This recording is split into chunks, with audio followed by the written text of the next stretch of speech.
જેને પણ ખ્યાલ હોય કે અત્યાર સુધી આપણે જે વાક્ય ભણ્યા છે ને પહેલેથી એક્ટિવ વોઇસમાંથી પેસિવ વોઇસમાં વાક્યને ફેરવીએ છે ત્યારે કયા કયા પ્રકારના વાક્યો ભણી ગયા યાદ કરીને મને કહો. તમારે લખેલા હોય તો નોટમાં જોઈ શકો છો તમે કયા કયા વાક્યો ભણેલા છો અત્યાર સુધી.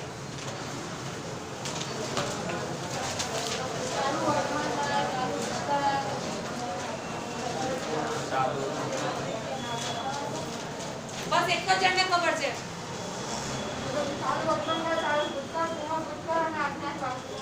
હજુ પણ છે WH વાળા વાક્યો. WH વાળા એકલા ના કહેવાય બેટા. બેસી જાઓ. બે કર્મવાળા વાક્ય સાદો વર્તમાન કાળ, સાદો ભૂતકાળ, ચાલુ વર્તમાન કાળ, ચાલુ ભૂતકાળ. ત્યાર પછી આજ્ઞાક વાક્ય ભણ્યા બે કર્મવાળા અને બાય પૂર્ણ ભૂતકાળ હેવ હેઝ બરાબર. પછી મોડેલ ઓક્સિલરીઝ ખ્યાલ આવી ગયો બધાને. હવે આપણે ભણીશું બાય વગર.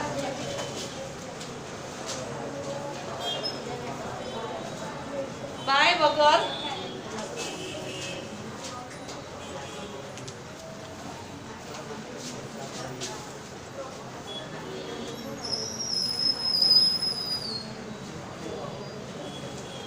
અને આ શબ્દ છે તમારે પેસિવ વોઇસમાં જ બનશે. તમને ખબર છે કે બાય શબ્દ છે ને પેસિવ વોઇસમાં આવે છે ક્યારે એક્ટિવ વોઇસમાં આવતો નથી.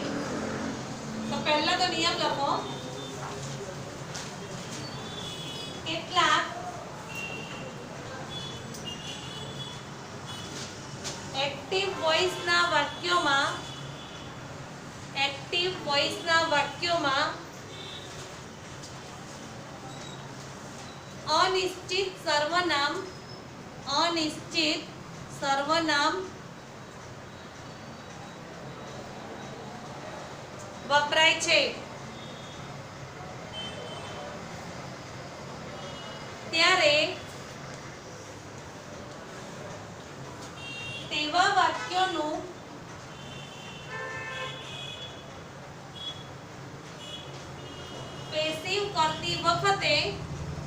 પેસિવ કરતી વખતે બાય મૂકવાની જરૂર રહેતી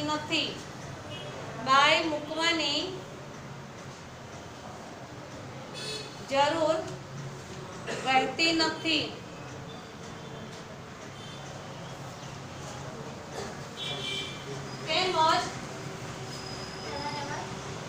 તેમજ તેની સાથે કરતા પણ મૂકવાની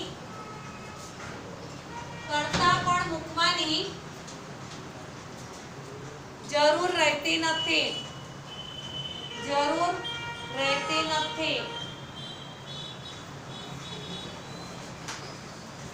હવે દરેક જણ એક્ઝામ્પલ લખશે અને હું એક્ઝામ્પલ લખીને તમને સમજાવું છું. એક વાક્ય લખો બધા. People speak English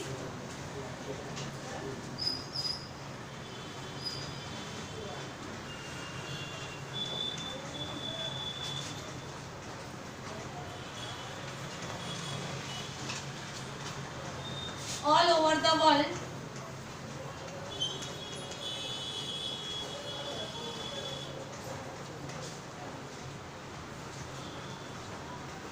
સાંભળો હવે તમે લખી દો પહેલા વાક્ય બધા પછી તમને સમજાવું છું કે કઈ રીતે આ વાક્ય બનશે.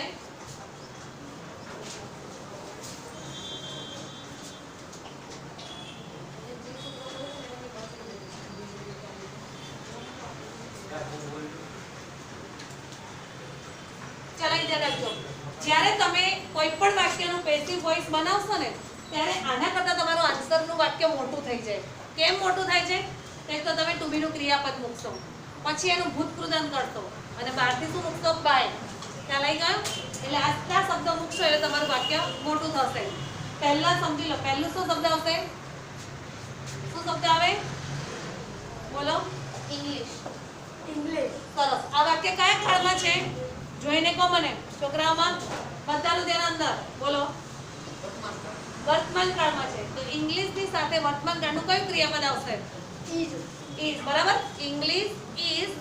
ત્યાર પછી એનું ભૂતકૃદન શું થશે? સ્પીક નું સ્પોકન. હવે જુઓ કોઈ પણ ભાષા છે ને એ કોણ બોલે? આપણે બધા જ બોલીએ છીએ. એટલે કે પીપલ, આપણે બધા શું કહેવાય? પીપલ, દે તો પણ ચાલે. કોઈ એનિમલ કે કોઈ ભાષા નથી બોલવાના. એના માટે સર્વનામ તમે મૂકો અથવા ના મૂકો તો ચાલશે. બાય પીપલ ના મૂકવું ને તો ચાલે, કારણ કે બધાને ખબર છે કે ભાષા છે ને એ માણસ જ બોલવાના છે. ખ્યાલ આવ્યો? જ્યારે આવા કોઈ સર્વનામ હોય, પીપલ હોય, દે હોય, પોલીસ હોય અને ચોરની વાત થતી હોય ને તો પોલીસ ના લખો તો ખબર પડી જ જાય કે ચોરને પકડે હંમેશા પોલીસ જ. ખ્યાલ આવ્યો? એટલે આવા વાક્યોમાં બાય પછી સર્વનામ મૂકવાનું નથી આપણે. તો ઇંગ્લિશ ઇઝ સ્પોકન પછી ઓલ ઓવર ધ વર્લ્ડ ખાલી લખી નાખશો તો ચાલશે. બોલી જાવ વાક્ય. English is spoken all over the world. બધાય જવાબ જોડે જોડે લખવાનો છે. સાચો જવાબ છે. અને જેને થઈ ગયો છે ને હાથ ઊંચો કરવા કરતા જજો કે ભાઈ હું પોલીસ હજુ પણ મને ફાવશે. English is spoken all over the world. Fine. English is spoken all over the world. સરસ. English is spoken all over the world. English is spoken all over the world. English is spoken all over the world. સરસ. જો સાંભળો, સીધી કદાચ પહેલી વાર ના આવડે તો વાંધો નહીં, પણ તમને બે ચાર ને પૂછું ને પછી તો તમને આવડે, તમે હાથ ઊંચો કરો. અને જે લોકોને એકવાર બોલાઈ ગયું છે એ લોકો ફરીથી હાથ ઊંચો ના કરતા ક્યારેય. ખ્યાલ આવે ને? તો પછી કહેવામાં એવું પડે કે એક ને એક વ્યક્તિને બે વાર કહેવાય, બીજા બે ત્રણ એવા એમાં કે જેને રહી ગયું હોય મારે પૂછવાનું. English is spoken all over the world. સરસ. હવે બીજું વાક્ય લખે છે, somebody stole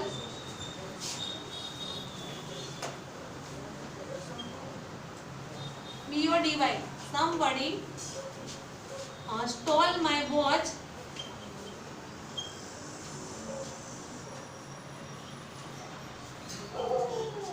yesterday.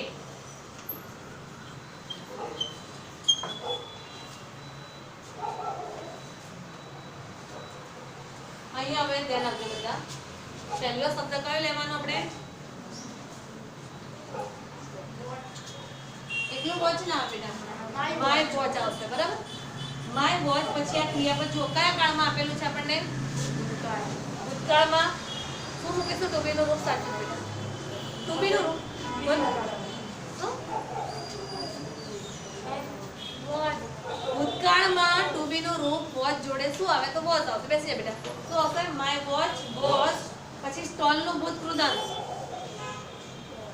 બોલવાનું નહીં આવડે તો ખાલી હાથ ઊંચો કરો. કારણ કે હું કોઈ બેસી જાઉં કોઈને પણ કદાચ ખબર ના હોય તો બેઠા બેઠા બોલો. હું તમને એમ નહીં કહું તારું સાચું છે કે ખોટું છે, છેલ્લે બોલો. હા બેટા. ખાલી ભૂત કૃદાંત શું થાય સ્ટોલનું? બેસી જા બેટા. Stolen. શું થશે? સ્ટોલન. આની પાસે ખાલી એન મૂકવાનું. Steel, stall, stolen. બરાબર?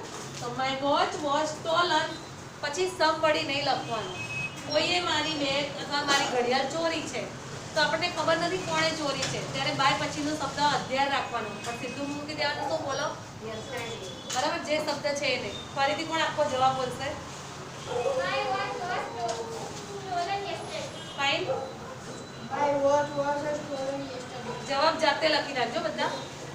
એટલે કોઈને એવું ના હું ટાઈમ આપીશ એટલે પૂછું છું ત્યારે તમારે લખવાનું ચાલુ કરી દેવાનો જવાબ. કોઈને રહી ના જવો જોઈએ. My watch was stolen yesterday. Fine. બોલો બેટા પાછો.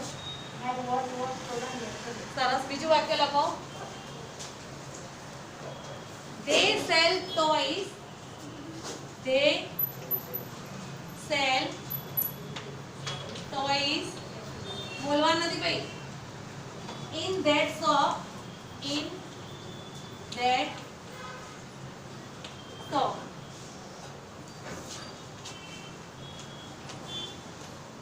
તે શબ્દ છે, પીપલ શબ્દ છે, એ બધા છે ને અધ્યાય શબ્દો હોય છે.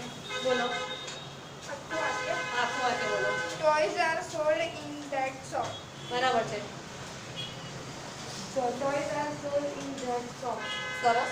Toys are sold in that shop. Fine. Toys are sold in that shop. સરસ બેટા. બોલો બેટા. Toys are sold in that shop. Fine. Toys are sold in that shop. સરસ બેટા. બધાને ખબર પડી ગઈ છે કઈ રીતે વાક્ય બન્યું છે? અને બાકીના લોકોએ 5 જણનો બોલ્યા જવાબ આપણે લખી કાઢે જવાબ. બરાબર? સાચો છે. અહીંયા કાર્ડ જોશો ને તો ભૂલ નહીં પડે. ટુ બી નું રૂપ કયું મૂકવાનું તમારે અને તમે સરળતાથી એનો જવાબ બનાવી શકશો. તો શું બને જવાબ? Toys are sold in that shop. પછીનું વાક્ય છે someone stole my someone અહીંયા લખું છું ચોથું someone stole my bag someone stole my bag જવાબ જે પણ છે ને આખો લખી નાખજો પછી હાથ ઊંચો કરજો My bag was stolen. Fine સાચો છે My bag was stolen. બોલો બેટા પાછળ My bag was stolen. બરાબર છે My bag was stolen. My bag was સાચું જ બેટા stolen. Fine My bag was stolen.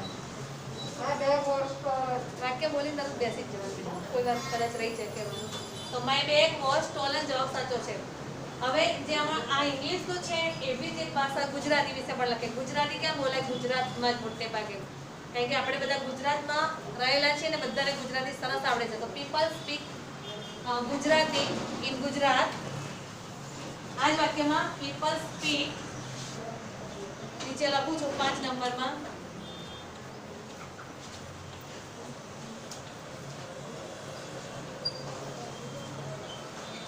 Gujarati in Gujarat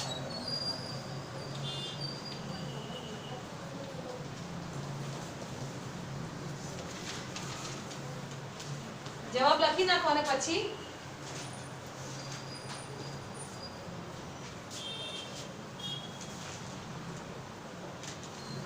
તમે ના બોલ Gujarati is spoken in Gujarat. બરાબર છે બીજા પણ બોલશે Gujarati is spoken in Gujarat. Fine. Gujarati is spoken in Gujarat. સરસ Gujarati is spoken in Gujarat. સરસ બેટા Gujarati is spoken in Gujarat. Gujarati is spoken in Gujarat. Gujarati is spoken in Gujarat. ખબર પડી ગઈ ને આવા વાક્યોમાં હવે નીચે હું એક નોટ બોલું છું એ જાતે લખી નાખો જો એક્ટિવ વોઇસમાં એટલે એ બી શોર્ટમાં લખો જો એક્ટિવ વોઇસમાં આ શબ્દ જો બોર્ડમાં સ્પેલિંગ જોઈ લખી નાખજો people somebody someone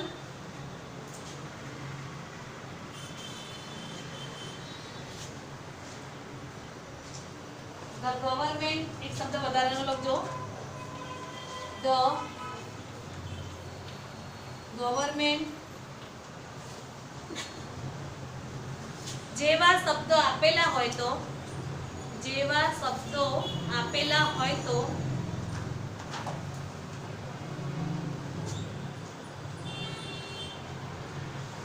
passive voice બનાવતી વખતે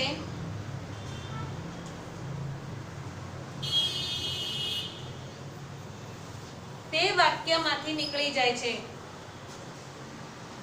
તે વાક્યમાંથી નીકળી જાય છે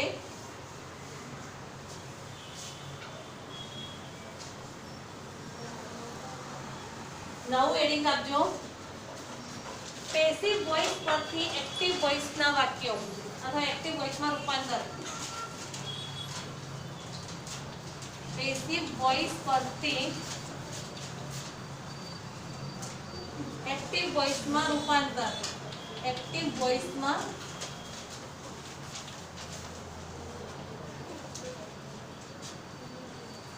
પેસિવ વોઇસનું વાક્ય છે ને બહુ મોટું લાગશે તમને અને એને એક્ટિવ વોઇસમાં કરશો ત્યારે ઘણું બધું નાનું થઈ જશે મોટા ભાગના શબ્દો છે બાય નીકળી જશે પછી ટુ બી નું રૂપ નીકળી જશે અને ટુ બી નું રૂપ જે કાળમાં હોય એ જ કાળમાં ક્રિયાપદને ફેરવી દેવાનું ધારો કે વોઝ આપેલું હોય ને વાક્યમાં અને તમને તો ભૂતપૂર્વ આપ્યું હોય પેસિવ વોઇસમાં ઇટન આપ્યું હોય પણ તમને વોઝ આપ્યું હોય તો ઇટનનું શું કરી દેવાનું એડ કરવાનું એને ભૂતકાળમાં ફેરવી દેવાનું ખ્યાલ આવે બધાને તો આપણે હવે વાક્ય લખીએ છીએ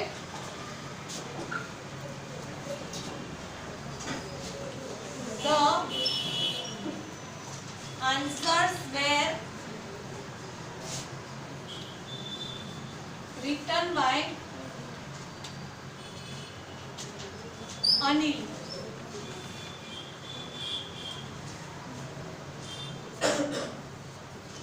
The answers were written by Anil.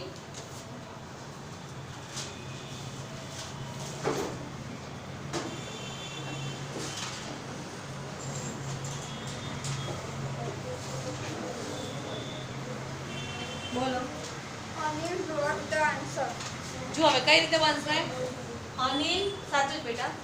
પછી વેર છે ને ભૂતકાળ, વાક્યમાંથી બાય કાઢી નાખવાનું, ઊંધેથી લખવાનું ચાલુ કરવાનું. પહેલા આ શબ્દ લખવાનું, પછી આ ભૂતકાળ હોય તો આ રિટર્ન શબ્દ છે ને એને ભૂતકાળમાં ફેરવી દેવાનો. આ ભૂતકૃદન છે, આપણે ભૂતકાળમાં રોડ કરી દઈશું અને છેલ્લે પહેલો શબ્દ હોય છેલ્લે મૂકી દેવાનો.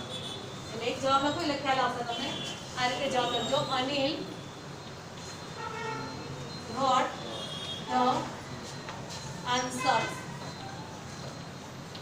હવે જેમ ગણિતમાં તમે કરો છો ને, જેમ કે 5 + 2 = 7 થાય, તો તમે બીજું ઊંધું શું કરી શકો? 7 - 5 કરો તો પણ 2 જવાબ આવવો જોઈએ, તો તમારો દાખલો સાચો. બરાબર? તો એવી રીતે આમાં પણ શું કરો? હવે આ વાક્ય ઉપરથી તમે બનાવો તો આ જવાબ આવવો જોઈએ તમારે. આમાંથી બનાવીશું તો the answers, પછી વર્ડ ભૂતકાળ છે ને, સોરી, તો એનું ભૂતકાળમાં આન્સર્સ બહુ એટલે છેલ્લે શું હશે? વેર, નોટ નો ભૂતકૃદન, રિટર્ન, બાય, અનિલ. આ વાક્ય થઈ ગયું આખું. આ વાક્ય સેમ જો થઈ જાય તો સમજવાનું તમારો વાક્યનો આન્સર બનાવેલો સાચો છે એકદમ. સમજણ પડે છે બધાને? એટલે બે રીતે તમે વાક્યને ચેક કરી શકો છો. એટલે ધ્યાનમાં રાખવાનું, ઉતાવળ નહીં કરવાની ક્યારે પણ. હવે નીચે નોંધ લખો આ વાક્યને અનુરૂપ. દરેક પોઈન્ટ નવા લાઈનમાં લખતા જજો. વાક્યમાંથી બાય નીકળી જાય છે. પહેલામાં લખો, વાક્યમાંથી બાય નીકળી જાય છે.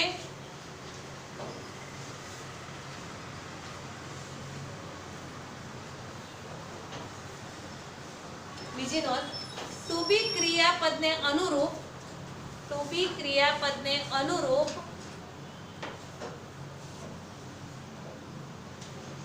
ક્રિયાપદનું યોગ્ય રૂપ મૂકવામાં આવે છે. ક્રિયાપદનું યોગ્ય રૂપ મૂકવામાં આવે છે.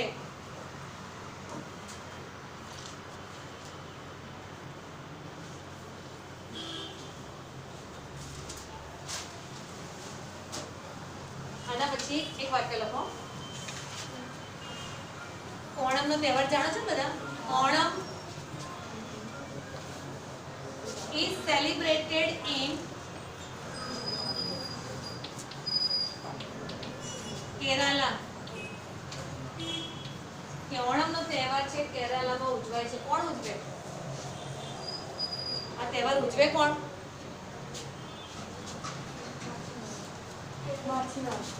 માછીમાર એટલે હોય કોણ? માણસ. હસવાની જરૂર નથી બેટા, એ સાચું બોલે છે એટલે બોલે નહીં. માણસ એટલે કે પીપલ શબ્દ વપરાશે. બેસી જા, સાચું છે. પીપલ મૂકવાનું. જો બર્ડ કે એનિમલ ના એટલે આના ઉપરથી તમારે કરતા કયો લેવો એ નક્કી કરવાનું છે. તો પીપલ, પછી ઇઝ એ કયો કાળ સૂચવે છે? વર્તમાન કાળ. અને સેલિબ્રેટેડ છે એને વર્તમાન કાળમાં ફેરવવાનું, પણ પીપલ શબ્દને ધ્યાનમાં રાખવાનું. તો પીપલ ની સાથે સેલિબ્રેટેડ નું શું થશે? સેલિબ્રેટ. નોટ પાછળ એસ નહીં મૂકવાનું.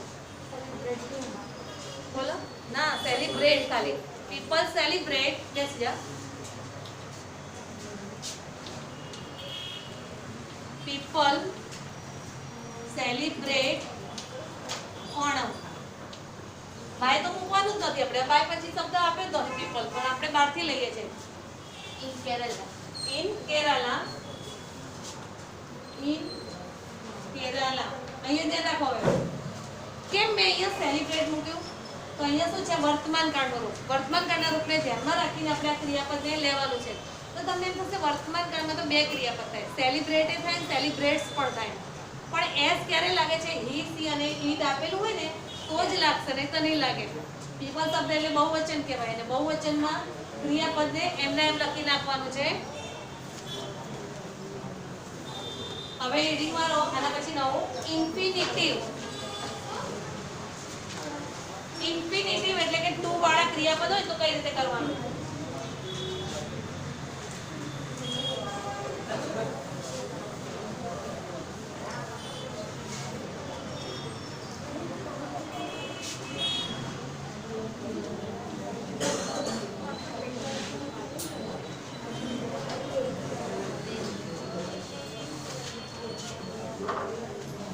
કેટલાય વિદ્યાર્થી એવા હશે કે ઇન્ફિનિટિવ એટલે શું ખબર ના પડતી હોય તો એક લીટીમાં લખી નાખો.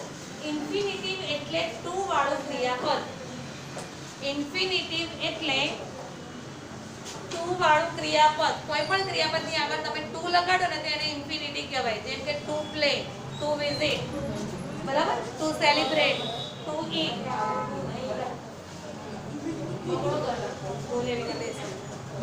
चलो वाक्य लखो I am to finish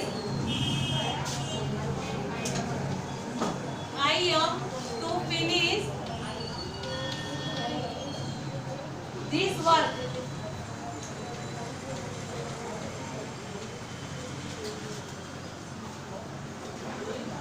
I am to finish this work.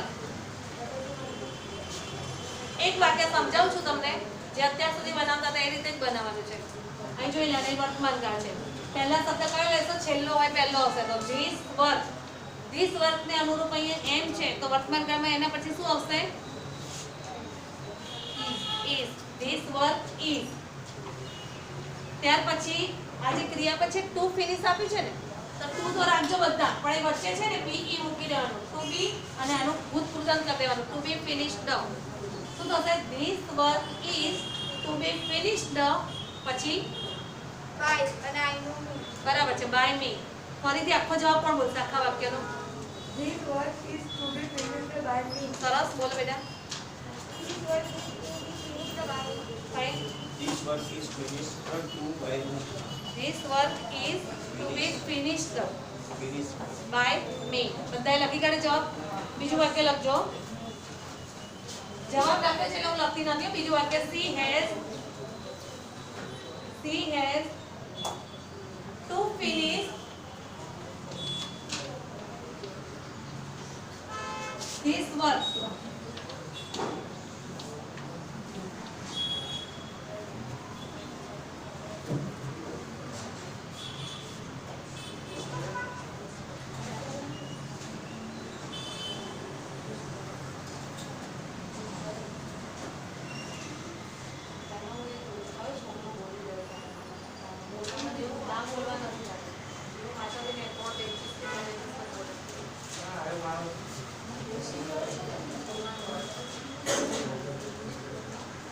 ચલો પહેલા ખાલી અહીંયા ફેરફાર શું થશે? ખાલી હેઝ નો થશે ખાલી આપણે કરવો હોય તો એ પણ નહીં થાય. બોલો જવાબ. His work has to be finished by her. સરસ. This work has to be finished by her. ખબર પડી ગઈ છે ને બધાને? This work has to be finished by her. સરસ. જો હવે આનાથી પાછું અલગ નિયમ એટલે કહેવાય ઇન્ફિનિટી પણ હવે ગોઈંગ ટુ વાળું વાક્ય હોય તો કેવી રીતે બનાવવાનું? તો નીચે નંબર આપી લખો. 3 નંબરમાં I am going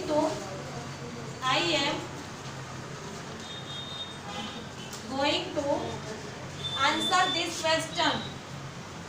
Answer this question.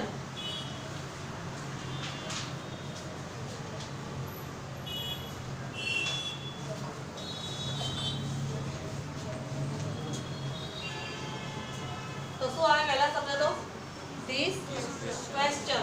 એક વચન કે બહુવચન? તો એનું રૂપ સમજૂતીનું રૂપ is. this question is લખો.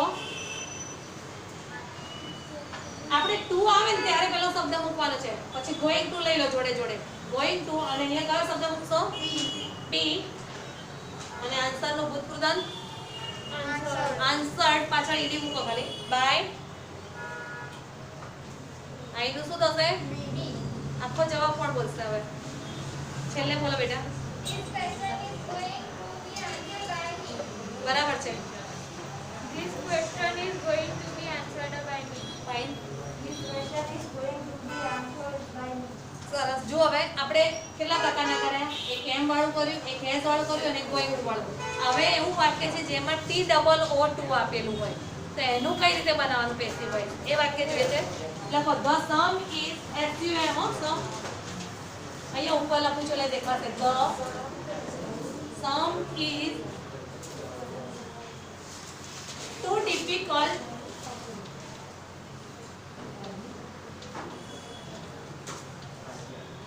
to solve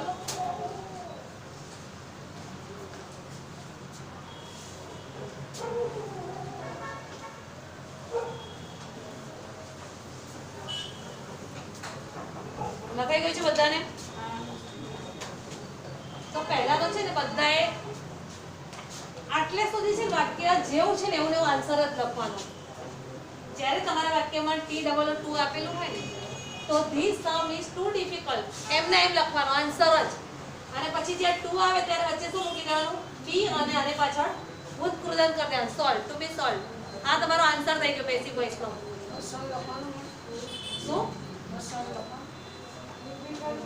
હા, બાય ધ સમ.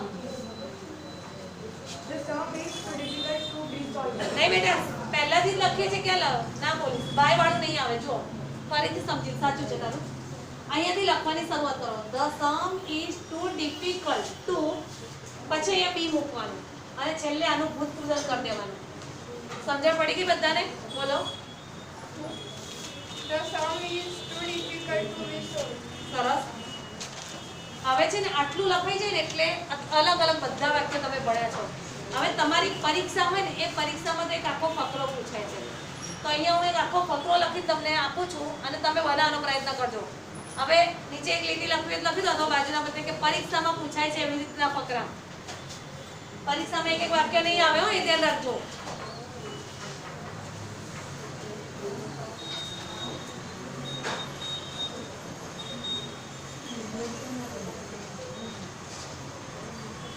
અને હું બોલી તો આવતા યાદ કરજો. આવતી વખતે હું ડાયરેક્ટ ઇનડાયરેક્ટ સ્પીચ ચાલુ કરી દઈશ કાલથી. આવે છે ને ડાયરેક્ટ અને ઇનડાયરેક્ટ સ્પીચ. લખો બધા આખો ફકરો લખશે.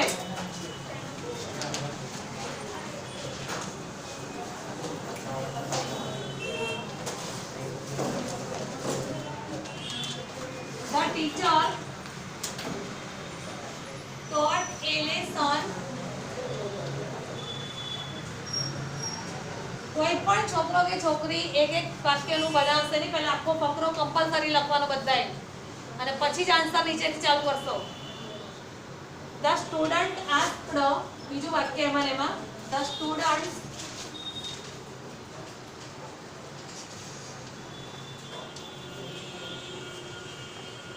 some questions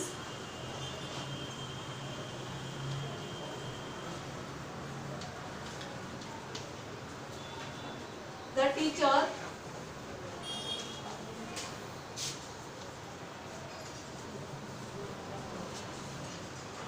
answered the questions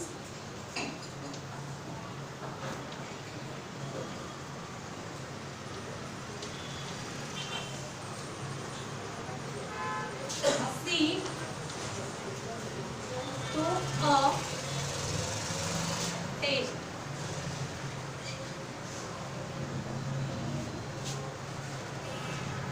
આ ફકરાનો જવાબ હવે તમે જાતે બનાવશો. પહેલા તમે ફકરો લખી નાખે બધાએ આખો. ઝડપથી લખો. સાંભળતા જજો કઈ રીતે કરવાનું. તમે અત્યાર સુધી બધા બનાવતા હતા ને એક એક વાક્ય, તમારે એક પહેલું વાક્ય લેવાનું હતું અને એનો આન્સર બનાવવાનો. એ વાક્યનો આન્સર પૂરો થાય એટલે પછી લીટી નહીં છોડવાની. એની પાછળ ને પાછળથી તમે બીજા વાક્યનો આન્સર લખવાનો. બીજું વાક્ય લેવાનું, એનો આન્સર. ચલો, પહેલા વાક્યનો આન્સર શું થશે? The teacher taught a lesson. ખાલી આનો જ જવાબ બોલો જેને આવડે એને. A lesson was taught by the teacher. કોઈ પણ છોકરાએ ઊભા થવાની કે જરૂર નથી કે અવાજ કરવાનો. લખવાનું ચાલુ રાખવાનું. કેમ બંધ કરી?